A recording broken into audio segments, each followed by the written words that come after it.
Hey folks, Nick here from Another BookTube channel, and today I'll be giving you my top 10 comics and graphic novels that I read in 2024. I've already published a separate video about my top 10 books that I read in that year, novels and novellas. I've also published a complete ranking of every book that I read in the year. It was 103 books, so a real big ranking. I'm not doing the same for comics and graphic novels. I can't even really give you a good sense of how many comics that I read in the year because this list is not including just like one-off single issues. It's only including like runs or books that have been collected into graphic novels. And just the way that those things can be tallied is a little weird. Like, for instance, I read The Complete Persepolis this year by Marjane Satrapi. Just missed out on my top 10. Really great comic, biography, and autobiography about a girl growing up in Iran during the Iranian Revolution, the Islamic Revolution. And the way that that book is represented in like Goodreads or Storygraph is you can have it as Persepolis Volume 1 and Persepolis Volume 2, but then there's also one book that's called The Complete Persepolis. That's both 1 and 2 together. And so if you mark The Complete Persepolis as what you read, then that's only one graphic novel, but if you do the other two, then you've read 2. So that's why it's like, the number is wishy-washy. I'm going to say like around 60 series were read by me in the year. So these are the top 10. A couple runners up that I wanted to just make sure I mentioned. Heartbreak Soup by Gilbert Hernandez, which is a collection of love and rocket stories. Those were really great. Those are the beginning of the Palomar stories that Beto did for Love and Rockets. Batman Year One by Frank Miller and David Mazzucchelli I'm not including on this list because like everybody knows that series already. I don't need to tell you that it's a top book. It's just like, it's a perennial. It's up there. I happened to reread it this year because I made a special binding for it. I made a video about that as well. You can check out about my special hardcover I made myself. But I'm not going to include it in my top 10. There's no point. 2 separate James Tynion comics also are runners-up for me. Something is Killing the Children, Volume 8, Road Stories, which he does with Werther Dell'Edera, was my favorite Something is Killing the Children story arc in years. Probably one of my favorites since the very first one.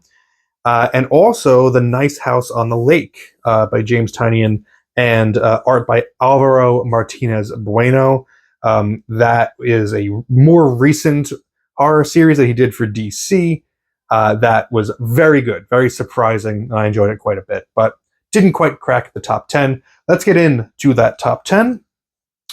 And in that 10 spot is Final Cut by Charles Burns. This is the newest release from Charles Burns. I have posted a full review of this, so you can check that out for a little bit more detail, but obviously I enjoyed this one a lot. I think Charles Burns is a tremendous artist. What really stood out to me in this one is just not just, of course, you know, his human figures are great, just the way that he's drawing people, but there's a lot of great nature shots in this one as well, because a lot of the story takes place in nature, in a mountain and by lakes. So there's a lot of trees around, a lot of water, and it all just looks really, really great. You kind of get a sense of it there. His sense of lighting is really beautiful. He's heavy on blacks in his inking. It's part of what makes his aesthetic so appealing to me. I just like the way that it looks. The story, a bit different from what I kind of expect from Charles Burns. It's a coming of age tale about a group of young people who are making their own science fiction movie, and we're bouncing back and forth between the point of view of I've forgotten the characters' names, but young man who is a bit of a weirdo and who is obsessed with movies, and who idolizes them and fantasizes about like wishing his life was kind of similar to them, and also him fantasizing about this girl that's the star of his movie that he's filming, and we see her point of view, where she's like also interested in him, but not romantically. It's a very human story, and Charles Burns, I think, is primarily known for his odd supernatural tales. Like Black Hole is a very it's like kind of like a body horror type of thing. This has science fiction elements in it, but only in the respect that it's about them making a science fiction movie. Other than that, it's a very human story, and it works very well. It's quiet, but it's very effective. So I like that one a lot. Number 9 on my top 10 list is Beneath the Trees Where Nobody Sees by Patrick Horvath. I also have a full review of this one on the channel. This was a very charming book. I enjoyed the artwork in it a lot. This is a series. This was a short 6-issue series by Horvath, who this was his debut comic, and I cannot wait to see where he goes from here, because this was a really great place to start. Beneath the Trees Where Nobody Sees is it's like Dexter, but in Zootopia. That's the easiest way to describe it. It's anthropomorphized animals. The main character is a cute and cuddly bear named Samantha, who is also a serial killer, and it's very much like her MO is very much like Dexter from the TV show, where she's just got this compulsion that she needs to get out of her system. And she has a specific way that she goes about choosing her victims so that she doesn't get caught. But things get complicated for her when another serial killer starts killing people in her town where she lives, where she doesn't mess around there. So now she's got to figure out who this is, because she doesn't want eyes to be pointed at her. So she's got to stop this new serial killer before she gets found out. It is, like I say in my full review, not a super original story. We've seen serial killer stories like this before. We've seen cute and cuddly creatures doing not so cute and cuddly things before. But the marriage of the two, combined with Horvath's really elegant pacing and like just storytelling sensibilities, I think it really just kind of sings in this particular package. All right, number 8 is a comic that I forgot that I read this year, but it's a good thing I tracked it. It was very early in the year. Killing and Dying by Adrian Tomina. I love Adrian Tomina's work. He is, I think, the best writer in comics that maybe I've ever come across. The way that he is so able to perfectly capture the imperfections of just people and their toxic behaviors that come out in full display at times, but they don't realize it. The little parts of relationships that become big problems, just putting them out on display. He's so good at getting to the core of that and bringing it out. In Killing and Dying, he does so in a series of stories. So this is not a single narrative. There's 6 stories in here. They're all really solid. A particular favorite of mine is the first one, which is A Brief History of the Art Form Known as Horticulture. That one is about a man who tries to create a new art form he calls horticulture, and he makes these incredibly ugly things that he calls art that combine like shrubs and like plaster that he's molded, and nobody likes it, but he's insistent that like nobody gets it, but he keeps at it. He's gonna keep pushing this dream even though it's not going anywhere, and everyone just kind of like snickers at him, and his family's not super supportive of it, and it makes him upset. It's an interesting concept, and I love I love the way that Tomina gets to the bottom of people and gets those deep emotions that we don't realize that we have, and just brings them to the surface, makes us feel like we relate to these people, even if their situations are very different from ours. For instance, the second story is Amber Sweet. This is about a young woman who finds out she keeps having trouble because she looks just like a very popular porn star. So people see her and they think that she is the porn star. And it creates a bunch of problems for her. She eventually ends up meeting the actress, and they have an interesting interaction. It's just great ideas. I love it. And of course, his art is amazing as well. Number 7 is The Girl from Hoppers by Jaime Hernandez, a Love and Rockets book.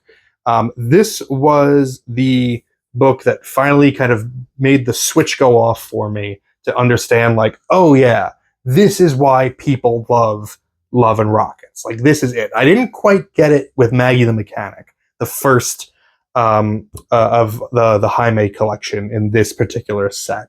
Thought it was good. I think his art is amazing. I think he is a genius, a savant. I mean, it's all great. Every panel is absolutely beautiful. But I didn't quite get the appeal, like, story wise, until I read this. I think actually, yeah, I opened up right to the story. Vida Loca 2, The Death of Speedy Ortiz.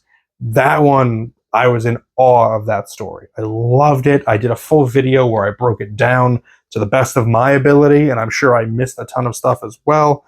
But there's so much just great stuff in here, and looking at Jaime's artwork never gets old. I did buy the next 3 volumes of this set this year. I will be reading them soon, so I hope they're as good as that one. Number 6, a superhero story. Hey, DC cracked the list. Is that yeah? This is the first, and not the only DC book on this list. They actually made it twice. This is a classic, Superman for All Seasons by Jeff Loeb and Tim Sale. This was my first time ever reading this one, and I think it is my favorite Superman graphic novel. I know a lot of people, when they talk about the best Superman stories, All-Star Superman is usually up there. I've read that one. I like it. I don't connect to it quite right. There's some great moments in it, but Superman for All Seasons to me was just lovely. It is the perfect, like, quintessential Superman, in my opinion, of like the ultimate Boy Scout. It has my favorite Superman moment that I've ever read, where he saves, a little boy from falling off this balcony, and he puts him back on the platform, and the kid says, like, I like your costume, or I like your outfit, or whatever. And Superman goes, thanks, my mom made it for me. And that's like the perfect Superman moment. Like, my mom made it for me. That's great. It's wonderful. And I love Tim Sale's artwork is fantastic. There's a lot of in the scene compositions, there's a lot of like Norman Rockwell, like Saturday Evening Post kind of stuff that like gives you that kind of vibe, that like the small town of Smallville. It's all just very quaint, and there's no huge drama throughout it. There's not like a big villain he's fighting. It's just, Superman through the 4 seasons of the year. And it's just a pleasant read, and I just really enjoyed it. So that's it. That's all I have to say. And I'm looking forward to the new James Gunn movie, because I'm hoping that he brings it back to that mentality and we can be done with the garbage Snyderverse. Number 5, top 5. I was surprised this book kind of made it this high in my list, but the more I think about it, the more I think it was a really special kind of experience, and that is Here by Richard Maguire. There is a movie that just came out about this comic, or that was based on this comic. Nobody liked it. Apparently it got terrible reviews. I have not seen it, nor do I wish to see it. I hate the de-aging thing that they do in movies now. I have no interest in seeing old Tom Hanks made to look young through computer means. Like, it looks nasty. But Here is a great concept, and the comic works really, really well. What it is the story. It is the story of the corner of a room. That's it. It's the story of the corner of a room over the course of millennia. So every panel in a comic book, think of it as your camera. Like, that's your camera angle. That's what you're seeing. That's where your camera's set up. The camera never changes in Here. It's always looking at the exact same spot. But what happens in that spot is always changing. And it's a non-linear comic. It doesn't go like from the beginning of time and then follow like 1977, 1978, 1979. You'll see a page from like 2009, and then it'll go the next page. It'll go back in time to 1700, and then what McGuire does is he will include sub panels within the page where the main page will be 1999, but then there's a sub panel for like 1971, and you can see what's happening in that spot in that page at different times. And if you follow those years carefully, you can see a through line like through the year of like what's happening in that room at that time. It's a book that benefits from being read slowly. It can be read in like 10 minutes. It's a 300-page book. It's thick, but because there's no like words in it, there's some words, but there's not a ton of dialogue. You can just flip through it like this and be like, yep, got it, and then be done in 10, 20 minutes. But you're completely missing the point. To sit with it, to really take it all in, to backtrack, to go back and be like, that year, what happened in that year on this page? Oh, okay, yeah. And then it all just kind of comes together. It's a wonderful reading experience, and it really, if you take the time to think about it and what it's trying to say about the passage of time and about how, a lot of the time things change, but a lot of things stay the same over the course of however many years. It's a wonderful work. It's a really great idea. I was really impressed with it. Something that is not very subtle, but was a hell of a lot of fun, and is in the fourth spot of my top 10, is Wonder Woman: Dead Earth by Daniel Warren Johnson. There is one word that I use to describe Daniel Warren Johnson every single time I talk about him, and that is electric. I look at his artwork, and I am reminded of like watching WWE when I was a kid, back in the Attitude Era, Stone Cold and the Generation X. And when The Rock was wrestling, he used to go out there, he would cut promos, and he would say that he was the most electrifying man in sports entertainment. And whenever I read Daniel Warren Johnson, I think that he is the most electrifying man in comics entertainment. It is impossible to not like get your heart rate up looking at his action scenes.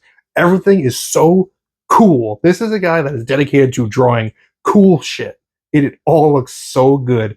Wonder Woman: Dead Earth takes place in the far future. Princess Diana, Wonder Woman, wakes up kind of depowered, doesn't know what's going on. The world around her is decimated. And there's enormous, terrible monsters that are roaming the landscape. And there's only like one like city that she comes across that is just all the survivors just doing their best. And she decides to lead them out of that city to try to bring them to Themyscira to safety, because she assumes Themyscira is unscathed. It's only 4 issues long. It's a Black Label series, really, oversized magazine size. The story is solid. I think the first 2 issues move a little bit too quickly. I think issue 3 and 4 are great. What really sells it, though, is the incredible artwork. Just Wonder Woman's fights with all of these monsters. There's a fight between her and Superman in one issue that lasts 8 pages, and it is awe-inspiring. It is awesome. Daniel Warren Johnson, I just want him to draw every comic, like every new comic. Like, he's so good that he made me interested in Transformers. He's doing the Transformers series now, and I don't care a damn about Transformers. But I read the first volume of that recently, this year, which is why it's not on the list for last year, and it was awesome. Like, he made me care about Transformers. Unbelievable. So maybe at the end of 2025, that'll be on my list, and I'll talk about it more. All right, number 3 is Fun Home by Alison Bechdel, or Bechdel. I keep forgetting to look up how that's pronounced. But it is Bechdel of the Bechdel test. If you're on the internet, you've heard of that. It is an autobiography talking about just her growing up and her relationship, her very tumultuous relationship with her father, her experience coming out of the closet, and also her experience discovering that her father also was basically a closeted homosexual for as long as she knew him, and she didn't know until he died. and her kind of reconciling all of the bad experiences that she had in her life with him and recontextualizing it with that knowledge. It's a really just well made biography, and I love that it is a very literary story. It's not just um, told straight through as is. She will bounce back and forth in time. She will compare things that happened in different times. So her father in this year compared to her experiences in this year. So they're not happening simultaneously, but just finding those connections through time that she shared with her father that she didn't realize that she even shared with him until after the fact. It's really well sculpted, it's well drawn, great memoir. I loved it. Now, number two, this book is kind of like a representative of an entire body of work because one of my favorite things in 2024 was discovering the work of Richard Sala. Before last year, I'd never even heard of him. Now I own almost everything that he's ever published because I love his artwork. It is so unique, so interesting, so cool. So I've read a ton of his stuff in 2024. I'm choosing Violencia and Other Deadly Amusements as the representative of pretty much all of his work, although I do think this is one of the better ones that he did. He has a unique style that is similar to, I feel like Charles Addams, who created the Addams Family. There's Richard Gorey in there. If you like Lemony Snicket's series Unfortunate Events, and you remember the artwork from those books, kind of has vibes like that as well. Richard Sala primarily drew monsters and like femme fatales, masked vigilantes, stuff like that. And all of his stories are pretty samey. Like you're gonna get a conspiracy, you're gonna get a cult, you're gonna get a woman with a weapon who's a little bit sexy. Um, like you're gonna get all of these kind of tropes that he likes to hit. But I connected with his artwork so strongly. And what I really like about Violencia is that it is a mix of all of the things that he does really well. So I just showed you there, he's got a pinup gallery in here of just monster stuff, which looks great. He's also got a what can barely even really be called a story about a guy who's just like walking through weird tableaus, and he gets to draw all of these like crowd scenes through odd streets that are at weird angles. Like it's all about mood and atmosphere. And then there's also the title story of Violencia, who is, like I said, she's just like a vigilante that is just trying to take out a bunch of evil people. Like it's not super strong in the story department. It's just all about the look. It's all about the feel, and I love it. I love it all. It just looks so good, and I love. I've been trying to like figure out a way to say this without coming across as like creepy, but I love the way that he draws women because he's not like because of his style. It's not like photorealistic. It's not like Dave Stevens where it's really emphasizing like all the curves and like everything like that. It's basic. They're pretty basic figures, but there is still something very like sensual about them. Like there's a lot of like midriffs being bared and dresses that are like kind of short. Like it's just visually appealing. There's a sensuality to it without being pornographic, and it looks great. It's fun to look at. Like what else can I say? I mean, I don't know how that makes me sound, but I just love the way he draws women. They look great. And finally, the number one book that I read this year, and one of the best comics, best graphic novels, whatever you want to call it, ever written, ever drawn. It is Asterios Polyp by David Mazzucchelli. This is a masterpiece from beginning to end. And after I read it, I walked into my local comic shop and I said, why on earth did you not tell me to read this sooner? Like this book's been out for over 10 years. And people talk David Mazzucchelli, and it's Batman Year One. It's his Daredevil run. Asterios Polyp. This is amongst the best works ever written. This is up there with Watchmen. This is up there with Mouse. This is a monumental achievement. It is a perfect comic. It is perfect because it is a perfect blend of writing, of art, of color, of lettering, of composition. Every single thing is so perfectly thought out and composed in this. I can tell David Mazzucchelli spent a lot of time working on it because it is so carefully thought out. The book is about Asterios Polyp, this architect and teacher who basically he's having a midlife crisis. Essentially, his apartment burns down. He decides to just like move to a different town and kind of start over. And we also go back and we watch his relationship that he had fall apart, and just the fallout from that. It's a pretty simple idea. What really sings is the execution.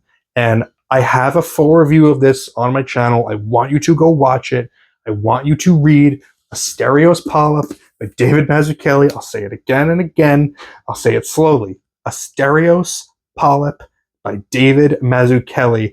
It is one of the best comics you will ever read, bar none. So that is it. That is why it is number one on my comics graphic novels list for 2024. That's all. Thank you very much for that. I hope you found that interesting. Let me know your thoughts on any of these books that I just talked about. Let me know what your favorite comics and graphic novels were that you read in the year. Thank you very much for spending some time with me today. But now it's time to get back to reading.